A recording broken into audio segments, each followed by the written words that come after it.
আমার মালিকের একটা সিফাতি নাম আছে সত্তার। বান্দা এত এত গুনাহ করে, মালিক আমার বান্দার গুনাহগুলো সব ঢাইকা রাখে। বাবা গুনাহ করে, সন্তানের সামনে বাবার গুনাহ আল্লাহ প্রকাশ করে না।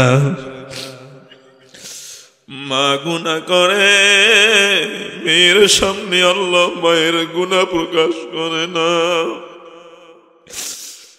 মুসল্লি গুনাহ করে, মুসল্লির গুনাহ আল্লাহ ইমামের সামনে প্রকাশ করে না। গোপনে যারা গুনাহ করে এদের গুনাহগুলো আল্লাহ কাউরে জানায় না।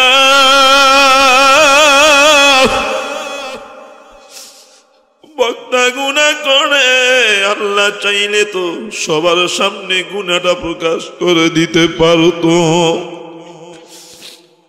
বক্তা গুনাহ করে, আল্লাহ বক্তার গুনাহ শ্রোতাদের সামনে প্রকাশ করে না।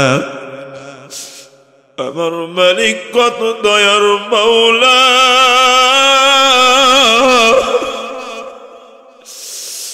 আমার মাওলা কত দয়ালু। আমার মালিকের চাইতে আপন কেউ নাই, কেউ নাই।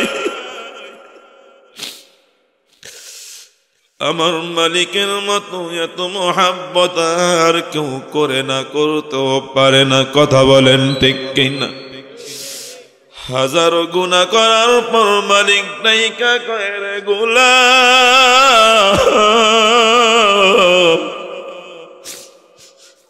গুনাহ করছো, আয় আয় আয়, আমি আল্লাহর কাছে ক্ষমা চা। আমি আল্লাহ তোর জিন্দেগীর সব গুনাহগুলো মাফ করে দিব। সুবহানাল্লাহ। দিল দিয়া ভালোবাসা নিয়ে বলেন না সুবহানাল্লাহ। বান্দা যখন দিলের আবেগ নিয়ে সুবহানাল্লাহ বলে, বান্দা যখন ভালোবাসা নিয়ে আল্লাহর মহাব্বতে দিলটাকে ভরে যখন সুবহানাল্লাহ বলে, বান্দা যখন আল্লাহকে খুশি করার জন্য সুবহানাল্লাহ বলে, ফেরেশতা ডাইকা কয় আল্লাহ এর কি পরিমাণ নেকি দিব। আমার আল্লাহ ডাইকা কয় রে ফেরেশতা, তুই তো আমার বান্দার দিলের অবস্থা জানোস না। আমার বান্দা ভাঙ্গা দিল নিয়া আমাকে পূর্ণ ভালোবাসা দিয়া বান্দা তার জবান দিয়া সুবহানাল্লাহ উচ্চারণ করেছে। ফেরেশতারে তুই আর কতটুকু দিবি, তোর কাছে আর কি আছে। আমি আমার এই আশিক, এই মুহাব্বতের বান্দাটাকে নিজ কুদরতি হাতে সওয়াব দিব। আমার বান্দাকে আমি আমার মন মতো দিব।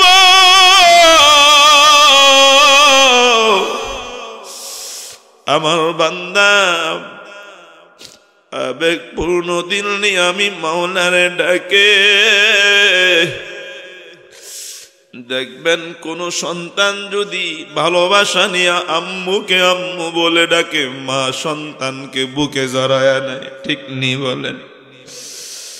কোন সন্তান যদি বাবাকে ভালোবাসা নিয়ে আব্বু বলে ডাকে,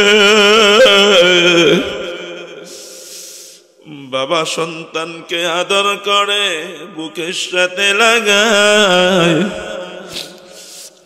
বলে কেন? মা বাবা বড় সন্তানকে অনেক মহাব্বত করে। কথা বলেন ঠিক নি? মা বাবার চাইতে আমার মালিক বান্দারে কোটি গুণ বেশি ভালোবাসে।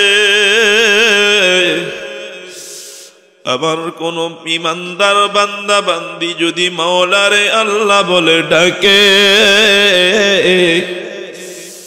আমার আল্লাহ এত খুশি হয়, এত খুশি হয়। ফেরেশতাদেরকে ডাইকা কয় রে ফেরেশতা, বলছিলা আদম সন্তান বানাইতে না, আদম রে বানাইতে না, তাকায়া দেখ এই বনি আদম কত ভালোবাসা নিয়ে আমি আল্লাহকে ডাকে। সুবহানাল্লাহ। এরে আল্লাহর বান্দা ইবলিস যখন আল্লাহকে বললেন, আল্লাহ বনি আদমকে ধোকা দিয়া বোকা বানায়া তাদেরকে দিয়া গুনাহ করায়া জাহান্নামী বানায়া দিব, মালিক আমার ডাক দিয়া কয় রে ইবলিস, আমার আদম সন্তান আমার বান্দা বান্দীদের কি তুই গুনাহ করাবি? এরা আজীবন গুনাহ করার পর এক মুহূর্তের জন্য যদি তাদের অনুশোচনা আসে আর 2 ফোঁটা চোখের পানি ছেড়ে দেয়, আমি আল্লাহ 2 ফোঁটা চোখের পানির বিনিময়ে সারা জীবনের সব গুনাহগুলো মাফ করে দিব। শুধু মাফ করবে তাই না, শুধু মাফ করে দিবে তাই না, যেই গুনাহগুলো বান্দা করেছিল ওই গুনাহগুলোর আল্লাহ নেকি বানায়া দিবে। সুবহানাল্লাহ। ইল্লা মান তাবা ওয়া আমানা ওয়া আমিলা আমালান সালিহা ফাউলাইকা ইউবাদদিলুল্লাহু সাইয়্যাতিহিম হাসানাত। মালিক আমার ডাক দিয়া কয়, যারা তওবা করে ঈমান আনে নেক আমল করে, আমি আল্লাহর এই তওবার আগের যত গুনাহ আছে সব গুনাহগুলোকে নেকিতে পরিণত করে দেই। সুবহানাল্লাহ। আমার মালিক কত দয়ালু। দুনিয়াতে মানুষ অপরাধীকে খুঁজে শাস্তি দেওয়ার জন্য, দুনিয়াতে মানুষ অপরাধীকে খুঁজে বেড়ায়, তাকে খুঁজে পাইলেই পিটানি দিবে, শাস্তি দিবে। কথা বলেন ঠিক কিনা? মা বাবা সন্তানকে এত ভালোবাসে, সন্তান যদি বেশি উশৃঙ্খল হয়ে যায়, বেশি বেয়াদব হয়ে যায়, কথা না শুনে বেয়াদবি মাত্রা বাড়ায়া দেয়, এক পর্যায়ে মা বাবা সন্তানকে ঘর থেকে বের করে দেয়। কিন্তু আমার মালিক তার বান্দা বান্দীদেরকে কত ভালোবাসে।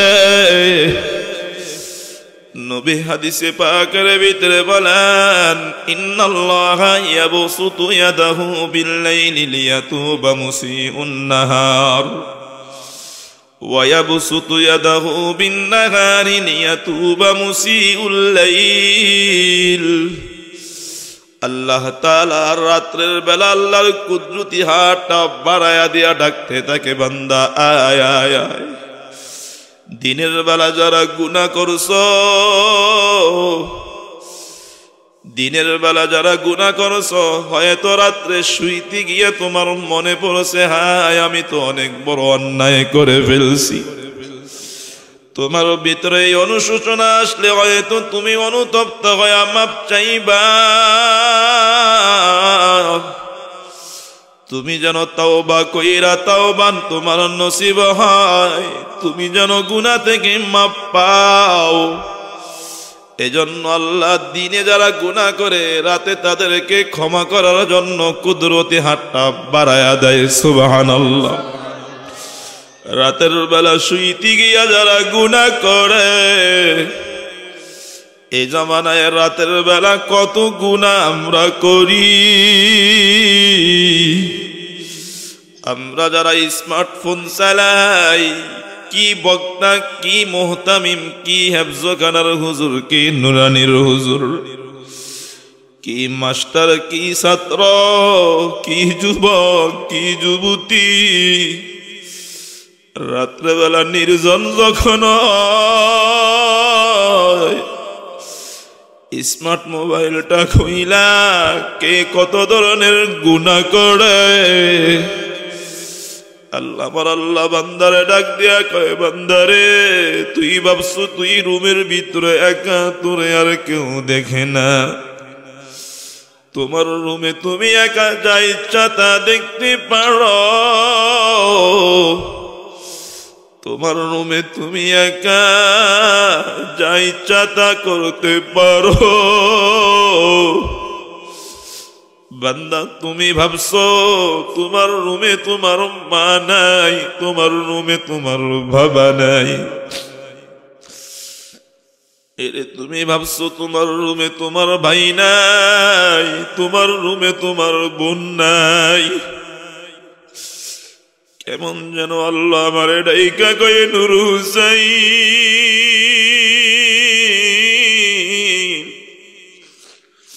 মানুষের সামনে তো কত লম্বা লম্বা ওয়াজ করো, তোর গুনাহের খবর যদি মানুষজন জানতো জীবনে ওয়াজের জন্য দাওয়াত দিত না। আমার মাওলায়া তোমায় গুনাহের খবর কারো কাছে না থাকলেও আমার মালিক জানে। এরপর আল্লাহ গুনাহগুলো ডাইকা রাইকা কত সম্মানের সাথে চালায়। আমার মালিকের একটা সিফাতি নাম আছে সত্তার।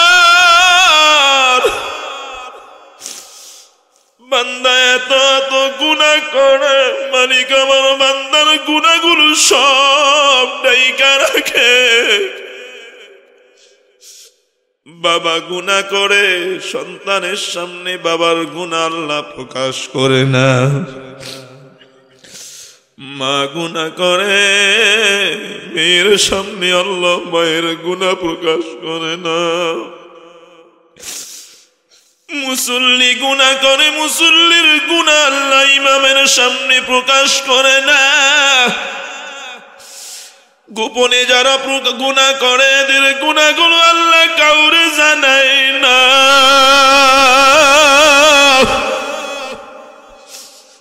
বক্তা গুনাহ করে, আল্লাহ চাইলে তো সবার সামনে গুনাহটা প্রকাশ করে দিতে পারতো। বক্তা গুনাহ করে, আল্লাহ বক্তার গুনাহ শ্রোতাদের সামনে প্রকাশ করে না। আমার মালিক কত দয়ার মাওলা,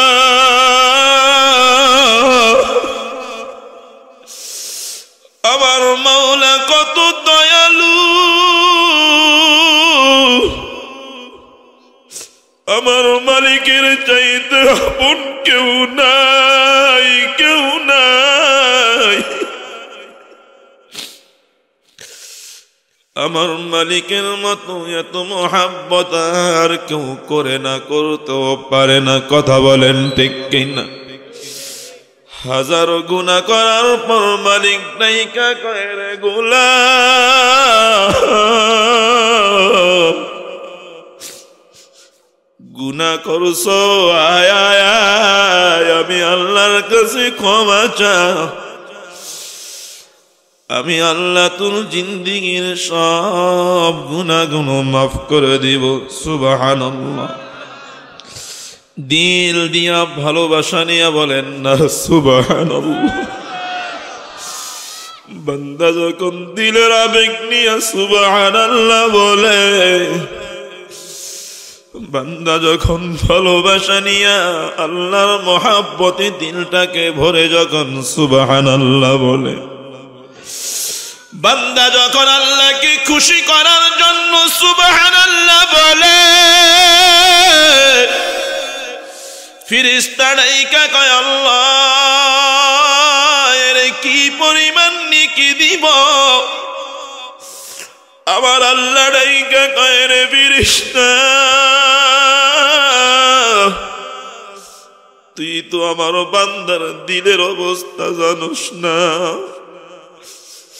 আমার বান্দা ভাঙ্গা দিল নিয়া আমাকে পূর্ণ ভালোবাসা দিয়া বান্দা তার জবান দিয়া সুবহানাল্লাহ উচ্চারণ করেছে। ফেরেশতারে তুই আর কতটুকু দিবি, তোর কাছে আর কি আছে? আমি আমার এই আশিক এই মুহাব্বতের বান্দাটাকে নিজ কুদরতি হাতে সওয়াব দিব। আমার বান্দাকে আমি আমার মন মতো দিব।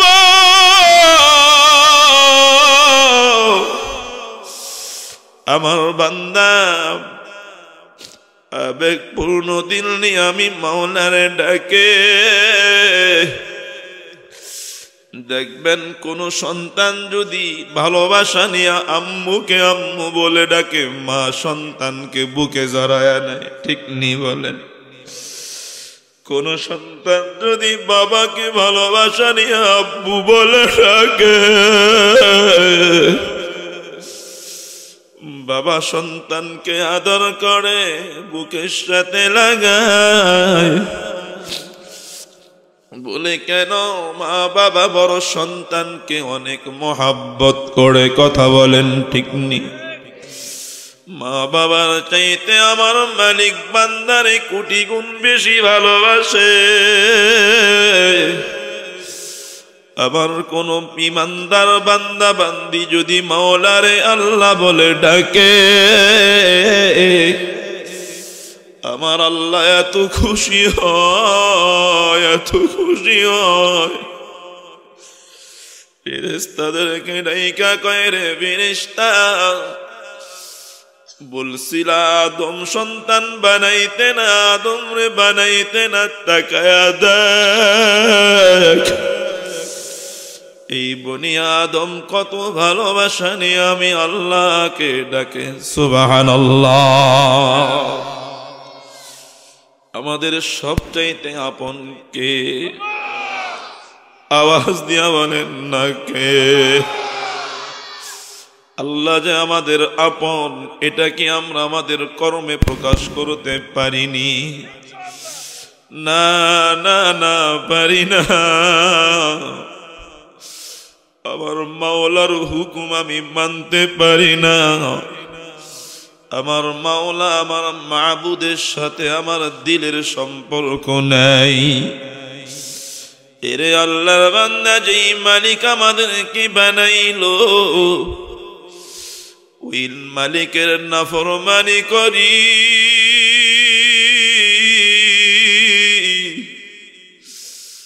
মালিক কেমন যেন ডাইকা কয়, রে বান্দা, তোরে আমি বানাইলাম, আমি তোর সব কিছুর ব্যবস্থা করি, অথচ বান্দা তুই আমার এই নাফরমানি করস।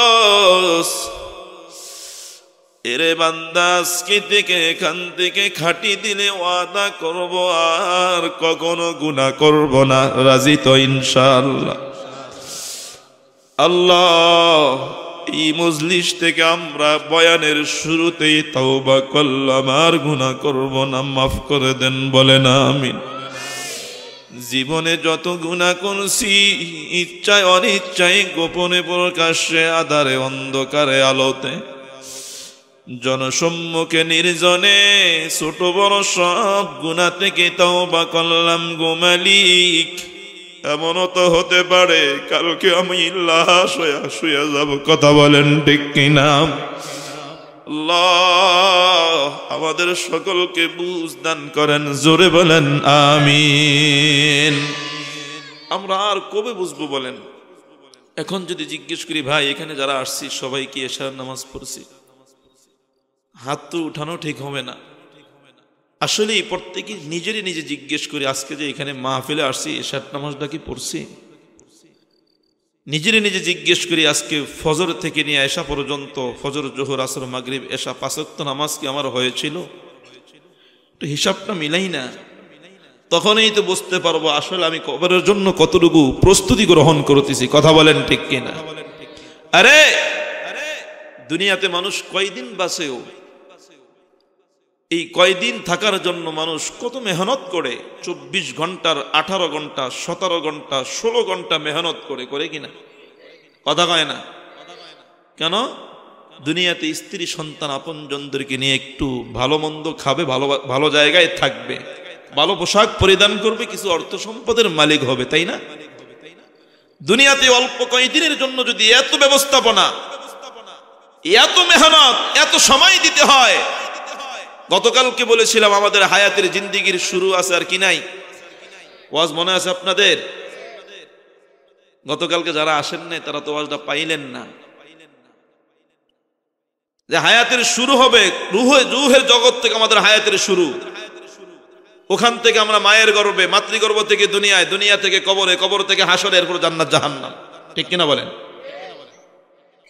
এখান থেকে হয়তো আমরা দেখি যে মারা গেছে, ইন্তেকাল করে এই জগৎ থেকে কবরের জগতে যায়, এরপর কি আর কোনো মরাটা আছে? হাসরের মাঠে যাবে, কোনো মরা আছে? না না, লম্বা দীর্ঘ সময় শুরু আছে, শুরু হয়েছে, শেষ নাই। সুখে থাকলে আজীবন সুখে, অনন্ত আবাদুল আবাদ সুখে থাকবো, দুঃখে থাকলে আবার দুঃখে। এই জন্য ওই জিন্দিগির জন্য কিছু করতে হবে কিনা বলেন? কথা কন না কেন? মাঝে মাঝে এই কবরগুলোর দিকে একটু তাকাবেন। শুধু কবরের পাশ দিয়ে ধাঁ ধাঁ করে হেঁটে যায়েন না, শাঁ করে হেঁটে যায়েন না, কবরগুলোর দিকে তাকাইবেন আর চিন্তা করবেন এরাও তো একসময় আমাদের মতো এইরকম চলাফেরা করছে। কথা কন না? এরাও তো বাড়ি বানাইছে, এরাও তো টাকা ইনকাম করেছে। যারা ক্ষমতাধর কবরে চলে গেছে, মাঝে মাঝে ঢাকাতে বিভিন্ন কবরস্থানের দিকে তাকায়, একে হারে কত বড় বড় বাড়িওয়ালারা শুয়ে গেছে, কত বড় বাড়ির মালিক। জায়গা তো এখন বেশি পায় নাই, 3.5 হাত নিয়ে শুয়ে গেছে, অথচ বাড়িগুলো সব বাড়ির জায়গায় পড়ে রয়েছে। কথা কন ঠিক কিনা? একটু হিসাবটা মিলাবেন, একটু দিলকে বুঝাইবেন যে আমি কি করার দরকার, কি করতেছি, আমার কি করণীয়, আমি করতেছিটা কি, আমার কি এখানেই শেষ, এই দুনিয়াই শেষ, নাকি পরবর্তী জিন্দেগি আছে আমার? যদি থাকে ওখানে আমি কেমনে থাকবো, কি করা লাগবে? আমি আপনাদেরকে গতকালকে 5টা জগতের কথা বলছিলাম। কয়টা জগৎ? 1 নাম্বার কি? ভুলে গেছি। ইমান কি জগৎ? আমি 5টা আঙ্গুলের কথা বলছি পরে, এর আগে 5টা জগতের কথা বলছি। 1 নাম্বার জগৎ হলো রুহের জগৎ। কিসের জগৎ? ওয়াজ মুখস্থ রাখেন নাই, কান্দরন দরকার, পড়া না বলে কান্দরন দরকার না। 2 নম্বর, রাগ করলেন আবার। আজকে দেখলাম ভারতে মুসলিম যুবকরা নামাজ পড়ার কারণে, প্রকাশ্যে নামাজ পড়ার কারণে ভারত সরকারের প্রশাসন তাদেরকে কানে ধরে শাস্তি দিচ্ছে। আল্লাহ হেফাজত করেন। আমাদের দেশে হিন্দুরা তো জামাইয়া ধরে আছে, কথা কয় না কেন? ঠিক কিনা বলেন? আর ইসলাম এটা শিক্ষা দেয় না যে কোনো অমুসলিমকে আপনি আঘাত করবেন না, এই শিক্ষা ইসলাম দেয় না। যার যার ধর্ম সে নিরাপত্তার সাথে পালন করবে। হ্যাঁ, কথা কন ঠিক কিনা? কিন্তু দেখেন ভারতে মুসলমানদেরকে নামাজ না পড়ার কারণে কান ধরায় রাখ। কিরে ভাই তোমরা যাও গা কেন? ওয়াজ শেষ, হ্যাঁ নামাজ পড়তে যাও, যাও নামাজ কালাম পড়ে আসো। হুজুর এশার নামাজ পড়ি নেই, তাড়াতাড়ি যাই নামাজ পড়তে, যাও যাও যাও এশার নামাজ পড়তে যাও। আল্লাহ হেফাজত করেন। আমি একটা যুবক কিন্তু উঠবি না, খবরদার, একদম চেঙ্গি লাগাই তুমি, কথা দিলাম কিন্তু কেউ উঠবা না, খবরদার। কি পাও ধরে যায়? মুরব্বীরা বয়ে থাকতে তোমরা উঠবা কেন? আজ থেকে 3-4 বছর আগে বিশ্বকাপ খেলা হয়েছে না, মাহফিল করে যখন যাইতেছি রাস্তা দিয়ে রাত্রে, আগে আমি বলা এক জায়গায় থাকি, মাহফিল করে এদিকে আসলে ওদিকে যাওয়া হয় না, বোরহানুদ্দিন লালমোহন পর্যন্ত আসলে চলে যাই। যাওয়ার পথে দেখি কুঞ্জের হাট, এরপরে আরো যত জায়গা আছে, বড় বড় টিভির পর্দা লাগানো, শত শত যুবক দাঁড়ায় দাঁড়ায় ফুটবল খেলা। মেসি না মাসি কিনা কি জানেন, আল্লাহ জানে। ও মাসি, মেসি, মেসি, রোনালদো, এদের খেলা খাড়ায় খাড়ায় হাঁ করে দেখতেছে। রাত তখন 2টা, 2:30, 3টা, বসার সুযোগ নেই, দাঁড়ায় দাঁড়ায় দেখতেছে। তখন চিন্তা করলাম, হারে এই যে দাঁড়ায় দাঁড়ায় খেলা দেখে কয় % সওয়াব তার আমল নামায় জমা হবে? কথা কন না কেন? সৌভাগ্যের ব্যাপার, ওখানে কোনো বুড়া মানুষ নাই, সব জোয়ান্ডি দাঁড়ায় দাঁড়ায় দেখতেছে। কেন? খেলা মজা লাগতেছে। তখন আর পাও ব্যথা হয় না, মশাইও কামড়ায় না, বাহিরে বন্ধুর কথাও মনে পড়ে না। কথা কন ঠিক কিনা? ওয়াজের মাঠে আসলে চুলকায়, প্যান্ট ব্যথা হয়ে যায়, প্যান্টে পাও ব্যথা করে ফেলে, এই জন্য ওইটা আড়া বাজায়। আল্লাহ হেফাজত করেন, বলে না আমিন। আরো জোরে বলে না আমিন। সাহাবায়ে কেরাম ওয়াজ শুনতেন রাসূলের, এমন ভাবে বসতেন মনে হয় যেন মরা গাছ বৈশা আছে, পাখিরা এসে মাথায় বসতো, নড়াচড়া নাই। সুবহানাল্লাহ। এরে আল্লাহ বান্দা গোলাম, জগৎ হলো 5টা। 1 নম্বর জগৎ হলো আলমে আরওয়াহ, রূহের জগৎ।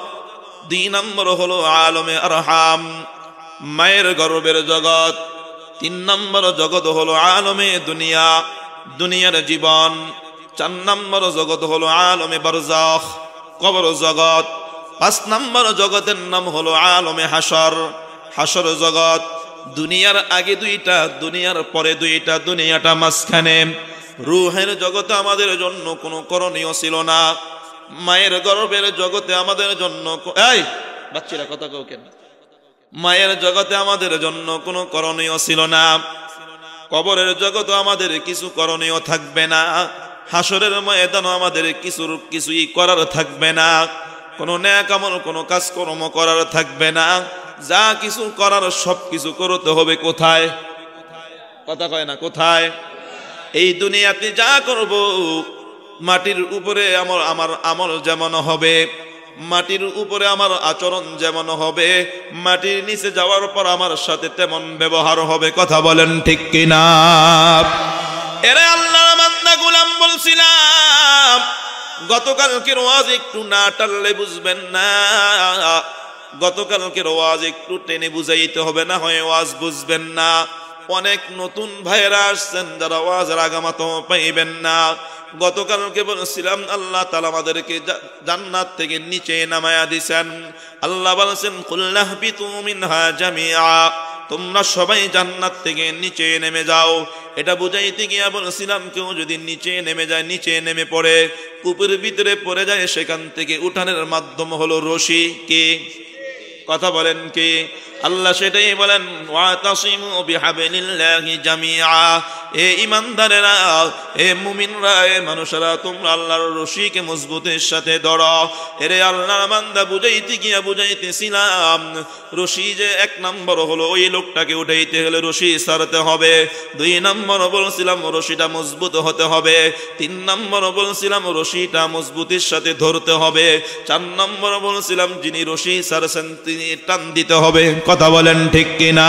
এরে আল্লাহর বান্দা 3টা কাজের কথা বলছিলাম। 3টা কাজ আল্লাহর, 1টা কাজ বান্দার, 3টা কাজ রবের, 1টা কাজ গোলামের। আমাদের কাজ একটা, আমাদের কাজ হলো রশিটা মজবুতির সাথে ধরা। এই মজবুতির সাথে ধরতে গিয়া বলছিলাম যদি ধরতে হয় 1 আঙ্গুল দিয়া ধরলে মজবুত হয় না, 2 আঙ্গুল দিয়া ধরলে মজবুত হয় না, 3 আঙ্গুল দিয়া ধরলেও মজবুত হয় না, 4 আঙ্গুল দিয়া ধরলেও মজবুত হয় না। যদি মজবুতির সাথে ধরতে হয় 5 আঙ্গুল দিয়া ধরতে হয়। শুধু ধরে থাকলেই হবে না, শেষ পর্যন্ত ধৈর্য সহকারে ধরে রাখতে হবে। কথা বলেন ঠিক কিনা? যতক্ষণ পর্যন্ত উঠতে না পারবে ততক্ষণ পর্যন্ত মজবুতির সাথে ধরে রাখতে হবে। মাঝপথে গিয়ে ছেড়ে দিলে আবার নিচে পড়ে যাবে, কাছাকাছি গিয়ে ছেড়ে দিলে আবার নিচে পড়ে যাবে, কিছু দূর যাওয়ার পর ছেড়ে দিলে আবার নিচে পড়ে যাবে। ধৈর্য ধারণ করে শেষ পর্যন্ত ধরে রাখতে হবে। বলতে গিয়া বলছিলাম ওয়াতাসিমু বিহাবলিল্লাহি জামিআ। আল্লাহর রশি মানে দ্বীন, আল্লাহর রশি মানে কোরআন। হাবলুল্লাহি কিতাবুল্লাহ, হাবলুল্লাহি কিতাবুল্লাহ। মান ইত্তাবাহু কানা আলাল হুদা ওয়া মান তারাকাহু কানা আলাদ দালালা। আল্লাহর কিতাব, আল্লাহর রশি মানে আল্লাহর কিতাব। এই কিতাবকে যারা অনুসরণ করবে, এই কোরআন মতো যারা নিজের জীবন গড়বে, তারা হেদায়েতের উপরে থাকবে। সুবহানাল্লাহ। এই কোরআনের বিধান যারা ছেড়ে দিবে তারা গোমরাহ হয়ে যাবে, গোমরাহির পথে চলে যাবে। যারা গোমরাহ হয়ে যাবে তাদের ঠিকানা জাহান্নাম। বলতেছিলাম যদি এই রশি মজবুতের সাথে ধরতে হয় 5 আঙ্গুল দিয়া ধরতে হলে 5টা আঙ্গুলই লাগবে। কথা বলেন ঠিক কিনা? 1 নম্বর আঙ্গুলের নাম বলছিলাম ঈমান। 1 নম্বর আঙ্গুলের নাম কি? কথা বলেন কি? আকীদা ওয়া ঈমান। ঈমানটাকে মজবুত করতে হবে। ঈমানের ভিতরে কোনো ত্রুটি থাকতে পারবে না, ঈমানের ভিতরে কোনো কমতি থাকতে পারবে না। কোনো দিক দিয়া যদি সামান্য পরিমাণ ঈমানের ভিতরে কোনো ত্রুটি থাকে তাহলে তার কোনো আমলে গ্রহণযোগ্য হবে না। আল্লাহ তাআলা ভেজালওয়ালা কোনো ঈমান পছন্দ করে না। আল্লাহ তাআলার কাছে ভেজাল মুক্ত ঈমানই পছন্দের। কথা বলেন ঠিক কিনা? এরে আল্লাহর বান্দা গোলাম, ঈমান যদি পাকাভুক্ত হয়, তারপরে আমল যদি কম হয় ঝামেলা তেমন নাই। কথা গণ ঠিক কিনা? ঈমান মজবুত, আমল কম হইলে তেমন কোনো সমস্যা নাই। ঈমান মজবুত, আমল কিছু কম, কিছু গুনাহ হয়ে গেছে, আল্লাহ চাইলে মাফ করে দিবেন। ঈমান মজবুত, আমল যদি একেবারে নাও থাকে, আল্লাহর ইচ্ছা, আল্লাহ চাইলে মাফ করে দিবেন। তবে ঈমানের দাবি হচ্ছে এটা, যার ভিতরে ঈমান আছে তার ভিতরে আমলও থাকবে। কথা বলেন ঠিক কিনা? যার ভিতরে ঈমান আছে সে আমলওয়ালা হবে। এরে আল্লাহর বান্দাগুলা, ঈমান যদি ভিতরে থাকে আমল অটোমেটিক তার দ্বারা প্রকাশ পেয়ে যাবে। এরে আল্লাহর বান্দা, 1 নম্বর আঙ্গুলের নাম বলছিলাম ঈমান, 2 নম্বর আঙ্গুলের নাম হচ্ছে ইবাদত। কি নাম? কথা বলেন। ইবাদত কাকে বলে? ইবাদতই আমাদের সৃষ্টির মূল উদ্দেশ্য। আল্লাহ নিজেই জানায়া দেয়, ওমা খালাকাতুল জিন্না ওয়াল ইনসা ইল্লা লিয়াবুদুন। এরে মানুষ, আমি আল্লাহ জিন জাতি এবং মানুষ জাতিকে বানাইছি কেবলমাত্র আমার গোলামের জন্য। সুবহানাল্লাহ। আর সারা দুনিয়ার সব সৃষ্টিজীব, সব মাখলুকাতকে বানাইছি বান্দা বান্দি তোদের খেদমতের জন্য। এরে মানুষ, তোর কাজ হলো আমি মাওলার গোলামি করবি, আমি মাওলার নাফরমানি করবি না। ইবাদত কাকে বলে? ইবাদত হলো বান্দার সাথে আল্লাহর সাথে হৃদয়ের সম্পর্ক। যার সাথে যার দিলের সম্পর্ক হয় সে তার সব কথা মানে। কথা বলেন ঠিক কিনা? যার সাথে যার দিলের সম্পর্ক সে তার পছন্দ মতো কাজ করে। যে যাকে ভালোবাসে, ওই ভালোবাসা সত্তা যিনি যাকে ভালোবাসে, মাহবুব মাশুক, ওই ভালোবাসা ব্যক্তির কথা মতো চলে। কথা বলেন ঠিক কিনা? এরে আল্লাহ বান্দা গোলাম, আমরা তো আল্লাহকে ভালোবাসি, এটা আমাদের দাবি। এই মজলিসে যারা আছি এমন কেউ নাই যারা আল্লাহকে ভালোবাসি না। আমরা সবাই তো আল্লাহকে ভালোবাসি। কথা বলেন ঠিক কিনা?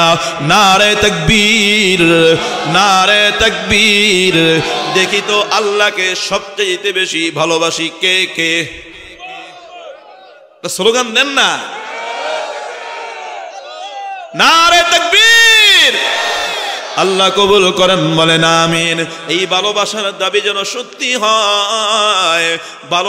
যে যাকে ভালোবাসে, ভালোবাসার দাবি হলো যেই কাজ করলে সে খুশি হয় সেটা করে, যেই কাজ করলে সে বেজার হয় সেটা ছেড়ে দেয়। কথা বলেন ঠিক কিনা? এরে আল্লাহ বান্দা গোলাম, ইবাদতের মূল দাবি হচ্ছে আল্লাহর সাথে বান্দার সাথে সম্পর্ক গভীর হওয়া। কেউ যদি কারো কথা মানে তাহলে সে তার কাছের হয়ে যায়। ঠিক কিনা বলেন? তখন সে যা চায় তা পেয়ে যায়। আর যদি কথা না মানে, আর গিয়ে যদি বলি আমি আপনাকে ভালোবাসি, তখন বলবে কই তুই তো আমার কথাই মানো না, কেমনে ভালোবাসলি? কথা মানলে তো অবশ্যই, যদি ভালোবাসতি তাহলে তো অবশ্যই আমার কমন মেয়ে না চলতি। কথা বলেন ঠিক কিনা? এরে আল্লাহর বান্দা, 2 নম্বর আঙ্গুলের নাম হচ্ছে ইবাদত। কি নাম? কথা কয় না। আপনারা কি মনে করছেন যে খালি মুসলমানই শুধু নামাজ পড়লে খাঁটি মুসলমান? কথা কয় না। আরে নাম ইয়া 5 আঙ্গুলের 1 আঙ্গুল শুধু ইবাদত। ইবাদত কি শুধু নামাজ? কথা কয় না। নামাজ ইবাদতের অংশ, রোজা ইবাদতের অংশ, দান সদকা ইবাদতের অংশ, যাকাত ইবাদতের অংশ। এমনি ভাবে কোরআন তেলাওয়াত, জিকির, আজকার, হজ, পর্দা সব ইবাদতের অংশ। কথা বলেন ঠিক কিনা? ইবাদতের যত দিয়ে গেছে সব মিলা 1 আঙ্গুল। কয় আঙ্গুল? কথার কথা, ঈমানও আছে আর ইবাদত সবগুলোই করলেন। নামাজও পড়লেন, রোজাও রাখলেন, হজও করলেন, যাকাতও করলেন, দান সদকাও দিলেন। তাহলে আপনি ঈমান পাইলেন 1 আঙ্গুল, আর ইবাদত কইরা পাইলেন আর 1 আঙ্গুল। ঈমানও আছে, ইবাদতও আছে। এই 2 আঙ্গুল দিয়া কি রশি মজবুত করে ধরা সম্ভব নেই? কথা কয় সম্ভব? আরো কয় আঙ্গুল বাকি? হ্যাঁ, ওই 3 আঙ্গুলের পরিচয় আমাদের কাছে নাই। ওই 3 আঙ্গুলের ব্যাপারে আমরা কোনো গুরুত্ব দেই না। ওই 3 আঙ্গুল আমাদের থেকে যে কেটে যায়, ছুটে যায়, আমরা কোনো পরোয়া করি না। এরে আল্লাহর বান্দা গোলাম, নামাজ এটা 1 আঙ্গুলের অংশ, রোজা এটা 1 আঙ্গুলের অংশ। পুরা আঙ্গুল পুরাটাও না, আঙ্গুলের একটু অংশ। কথা বলেন ঠিক কিনা? নামাজ, রোজা, হজ, যাকাত, দান সদকা, জিকির, আজকার, তাসবিহ, তাহলিল সব মিলা হলো ইবাদত। সব মিলে কি? কথা কন না? 1 আঙ্গুল নাকি? এবার আমরা সবটি করতে পারলে সবটিও করা লাগে না, 5 ওয়াক্ত নামাজ পড়লে কি পুরাপুরি দিনদার?